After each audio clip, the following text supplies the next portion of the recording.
Hi everyone, and welcome to another thrilling episode of The Dungeon Crashers. I'm Guy. And I'm Zapeel. Before we get started, don't forget to like and subscribe, and turn on that bell so you won't miss any of our new great D&D content. Right now, 90% of our viewers are non-subscribers. It only takes a moment to hit that subscribe button, and I think we make some pretty good builds here that will be useful for you and the other players in your group. Today we're doing a build for Omek's Heartless 21. He wants a Hexblade Eldritch Knight multi-class, and wants it to be an Aasimar. This is an interesting build, and a first for me. I've never played a character using two different casting stats. I actually had to look up the rules to make sure I knew how it worked, but it's not all that complicated, and otherwise this combination works really well. As Guy said, we're going to be using the Aasimar for the race, specifically the Scourge Aasimar. They get a +1 to Constitution and a +2 to Charisma. They get 60 feet of dark vision and resistance to radiant and necrotic damage. The radiant damage resistance is very important because of their next ability. They get radiant consumption, which allows them to take a wrathful form.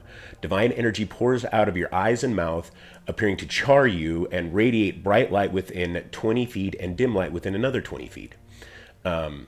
And at the end of each of your turns, you and every creature within 10 feet takes radiant damage equal to half your level rounded up. Fortunately, you have resistance, so you only take half of that. You can also deal extra damage to one target every turn with an attack or spell. This damage equals your level. This form lasts for 1 minute and can't be used again until you finish a long rest. Scourge Aasimar are seen as figures who punish the wicked, and this character has studied magic and combat, as well as making a pact with a Hexblade in order to secure power and fulfill its calling. Now with a character that relies on two casting stats, it's going to be necessary to prioritize one over the other. Fortunately, much of what we want from Eldritch Knight won't require spell attacks or saves, so we can safely focus on Charisma, which will also be our attack stat, so we'll have some room to take a few feats. Okay, a lot of feats.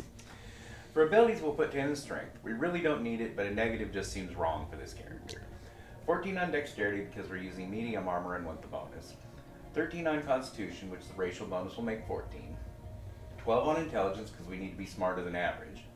10 on wisdom. We aren't a fool, but we did sell our soul for power, so not the wisest either. And 14 on charisma, which the racial bonus will make 16. Yeah. Our background is Knight of the Order from Sword Coast Adventurer's Guide. It is flavored for the world of Faerun, but can fit into any campaign with knightly orders. It gives you persuasion and one other skill based on the tenets of the order, which are Arcana, History, Nature, or Religion. Arcana seems the most appropriate, but whatever suits your character. The feature of this background will depend on your DM, but you are a member of a particular order and can get some support for them as your DM considers suitable. We are starting with Warlock and getting 2 skills from their list and taking Investigation to use our Intelligence and Intimidation. First level, we will be taking Hexblade for our pact. We get proficiency with simple and martial weapons, light and medium armor, and shields. We also get the ability to use our Charisma for our attack and damage with a single one-handed melee weapon and any pack weapon we have. This means we will start with a longsword, although we will be changing later when we get Pact of the Blade. The versatile property means that you can use a longsword two-handed for extra damage, but still have it count as a one-handed weapon for the purpose of using your charisma for your attack stat. A weapon is considered one-handed unless it has a two-handed property, even if it is used two-handed. We will be going for medium armor eventually. Eventually we want half plate or breastplate if your party prefers you to be stealthy. We get 2 cantrips and we want Eldritch Blast and Green Flame Blade. If you are a Warlock, you definitely want Eldritch Blast, and Green Flame Blade is better than a simple attack until we can get the extra attack feature. You can take Blooming Blade instead if you prefer. When we get spell casting from Eldritch Knight, we will be taking whichever we don't have. We also get our Pact Magic, which gives us spell slots which recover on a short rest.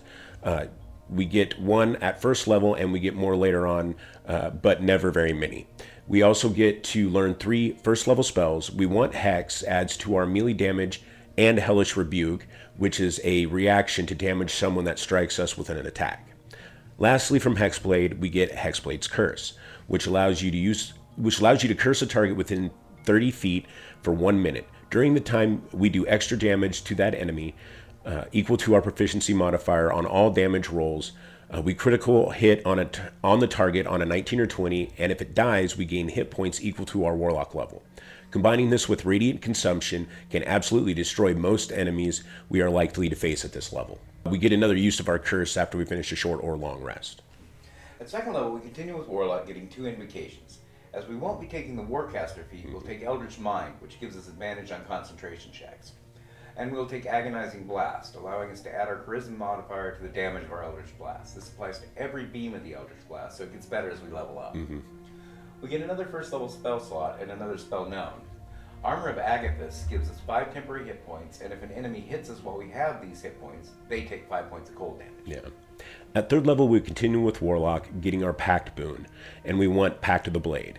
We can conjure a weapon into our hand. It can be any melee weapon, and it counts as magical for overcoming damage resistance. We can also perform a ritual to turn a magical weapon into our Pact weapon, and if we do, then we can summon or dismiss it, just as we do with any Pact weapon. Now we are going to start using a polearm, either a halberd or a glaive. A glaive seems to fit the average angel look that we're going for, but either one is fine. We will give us 5-foot reach and a d10 of damage. And since it's our pact weapon, we can use our charisma on our attack stack with it.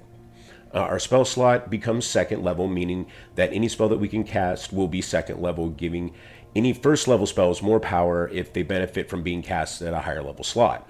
We also get another spell known, and which can be of second level. Mirror Image is always a great defensive spell, and Shatter can be useful of an area of effect attack.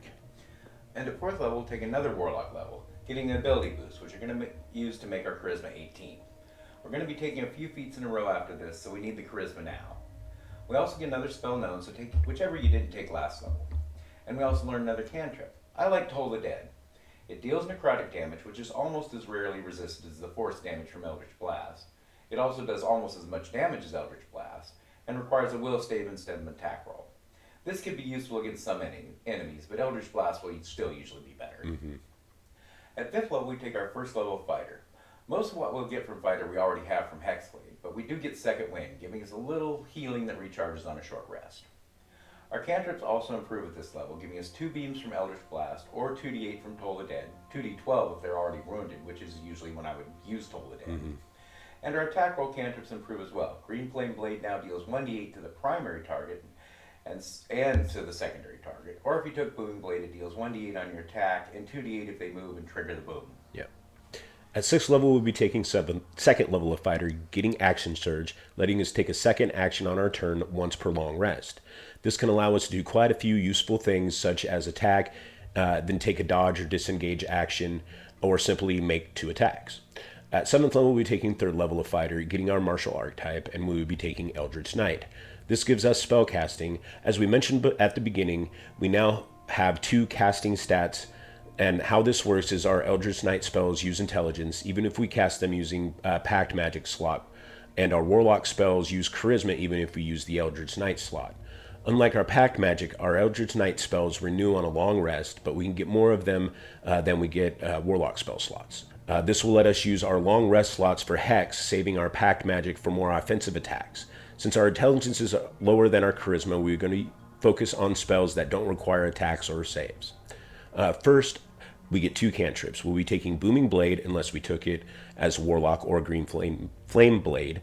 If we did, we will also take Message because it's always useful to have, and it isn't dependent on attacks or a save. We also get 3 wizard spells known, 2 of which can be from the Evocation or Abjuration list.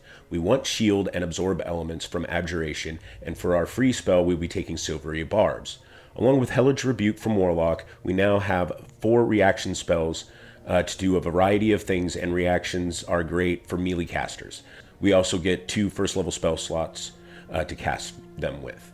We get the ability Weapon Bond, which lets us make a bond with our weapon. When we do, we can never be disarmed of it, and use a bonus action to teleport it to our hand as long as it is on the same plane.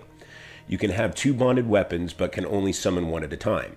One of these can be your pact weapon, which will keep it from being disarmed of it, and summoning it can be used as a bonus action instead of an action once it is conjured. However, this won't work unless you have already conjured your pact weapon, so it won't matter in most situations. For the second bonded weapon, we could take something that wouldn't normally use, like a thrown weapon. A hand axe or a dagger would be a good choice since you can teleport it back to your hand, and since it's a one-handed melee weapon, we can use our charisma for the attack and damage. And at 8th level, we're going to take 4th level fighter, getting an ability booster feat, and we're taking the Polearm Master feat. This lets us make an attack with the half of our weapon as a bonus action, and lets us make an attack of opportunity against someone who enters our reach. Both of these things can add a lot of damage over the course of a fight. I'm currently playing a character with this feat, and it's just amazing how good it is. Since the half attack only happens when you take the attack action, it won't work with an attack roll cantrip like Green Flame Blade, so you want to use whichever type of attack works best in a given situation. We also get another spell known, which can be Evocation or Abjuration, and we want Magic Missile. It requires no attack or save and deals force damage. The damage isn't impressive, but it's nice having a spell that always works. Now, unless the target resists force damage, but almost nothing does. Yeah. And at 9th level, we'll take 5th level fighter, getting extra attack, allowing us to make 2 attacks instead of 1 when we take the attack action, and can still make the bonus action attack with the haft. It's now generally better to take the attack action instead of using an attack roll cantrip, at least for now. And at 10th level, we take 6th level fighter for another ability booster feat, and we're taking the Great Weapon Master feat. This gives us the ability to make an attack as a bonus action when we drop or critically hit an enemy with a weapon that has the heavy property. And we can subtract 5 from our attack roll to give ourselves plus 10 to our damage if we hit. How effective this is depends on how hard the opponent is to hit, but it usually works out that using this does more damage than not using it. But if the enemy has a very high armor class, it can result in a couple of misses. You can also apply this to the bonus attack you get with the haft of the weapon, giving you another chance to deal the additional damage. Right. Doing a lot of damage at this point. Yeah. At 11th level, we'll be taking our 7th level of fighter, and we get War Magic from Eldritch Knight, which lets us make a weapon attack as a bonus action after casting a cantrip.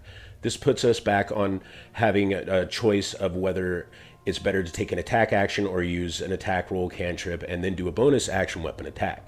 This will depend heavily on your situation if you have multiple enemies around you. It could also be best to use Green Flame Blade. However, if you are using Great Weapon Master against a target, you are better off taking the attack action and get more chances to hit. Since Booming Blade and Green Flame Blade are melee attacks, you can use Great Weapon Master with them if you want, which will also give you impressive damage, especially against the target of your Hexblade's curse. Also remember the throwing weapon you took as your second bonded weapon. We can also cast Eldritch Blast using our item interaction to draw the hand axe or javelin and throw it using our war magic. Then whenever we have a free bonus action available, we can teleport it back to our hand. We get another spell here, and it can be of 2nd level, and we get 2 2nd level spell slots. The spell must be Evocation or Abjuration. From Evocation, we want Warding Wind. This requires concentration but lasts for 10 minutes. During this time, it creates a 10-foot radius around you that deafens anyone in the area, including you, but I can't find any mechanical disadvantages to being deafened, other than the obvious ones like not being able to communicate. This could protect you from suggestion and other spells requiring you to hear the caster. It extinguishes small flames within the area. The terrain is difficult for anyone other than you, which can really make the move difficult for creatures trying to attack you. Range attacks have disadvantage against you, which is great for a melee caster, and it keeps out gases, fogs, etc., and disperses them like a strong wind. Our cantrips also improve again at this level. And at 12th level, we take 8th level fighter for another ability booster feat, and we're taking another feat to get Sentinel. The Sentinel feat gives you 3 abilities. First, when you hit a target with an opportunity attack, you reduce its movement to 0. Since we have Reach and Polearm Master lets us make an opportunity attack against a target entering our reach, we can stop enemies from moving before they get close enough to hit us, unless they also have Reach. Second, creatures provoke attacks of opportunity from us when they leave our threat range, even if they use the disengage action. This lets us keep casters we have engaged from just running away, and lets us shut down annoying rogues and monks that are using hit-and-run tactics against us. And third, when a creature makes an attack against a target other than us, we can use our reaction to make a melee weapon attack against the attacking creature. This lets us protect our allies, and gives us yet another opportunity to dish out damage.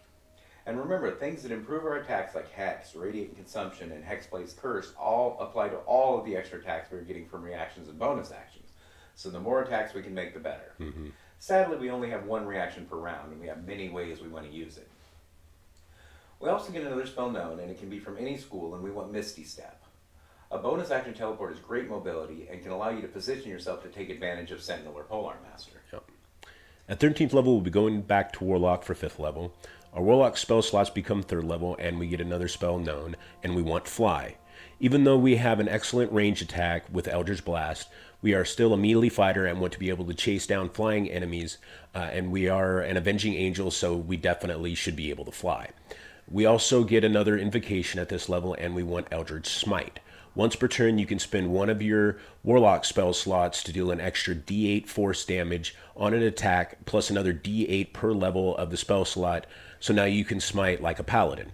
However, your spell slots are limited, so use it when it really counts. At 14th level, we're taking 6th level of Warlock, and we now get a Cursed Spectre ability from Hexblade. It allows us to cause the spirit of the creature we kill to rise as a specter and serve us until our next long rest, after which time we can use this ability again. When the specter rises, it gains temporary hit points equal to half your Warlock level. We also get another spell known, and Counterspell gives us another use of our reaction that will help protect us and our allies from enemy spellcasters, which should be fairly common at this level. At 15th level, we're taking 7th level of Warlock. Our spell slots become 4th level, and we get another spell known. Rathim's Psychic Lance from Fitzbin's Treasury of Dragons causes a target to make an intelligence save or take 76 psychic damage and be incapacitated at the start of our next turn. If it saves, it takes half damage and is incapacitated. It has some extra abilities if you know the target's name, so check the spell description. This is an excellent way to shut down an enemy for a turn, and the psychic damage will be handy if you encounter something that resists force damage, like Bear Totem Barbarians, for example, who are often bad with intelligence saves.